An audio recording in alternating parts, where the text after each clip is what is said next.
இதுல எபிராயிராமா. இன்னொருத்தர் சொல்லுங்க, யாருக்கு அது முதல் பரிசு வருமானு பார்த்துக்கலாம். அல்லேலூயா, அல்லேலூயா. ஆமா, ரோமர்கள் 13 படிங்க வரும். அதுல தேவனுடைய உத்தியாகத்தை பத்தி, தேவ கோபம் எப்படி வரு, முதலாளிக்கு விரோதம் நீங்க பேசுறீங்கன்னா அந்த சாவு கவர்னருடைய கோபம் எங்க வருமாமா? உண்மையில அந்த நியமத்துக்கு எடுத்து நிக்கிறதுக்கு என்ன வருமாமா? தேவ கோபம் வரு. ஆமா, 13 படிச்சு பாருங்க ரோமர்ல, அப்பதான் தெரியும்.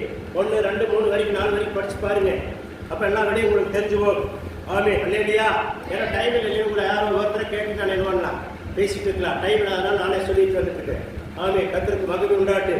சரி, அப்போ அதெல்லாம் நம்ம புரிஞ்சு கொள்ளணும். ஆமா, தேவனுடைய நீங்க என்ன பண்ணணும், ஒரு முதலாளிக்கு வராதுமா யாருமே தயவு செய்து பேசாதீங்க. ஆமா, நீங்க வேலையை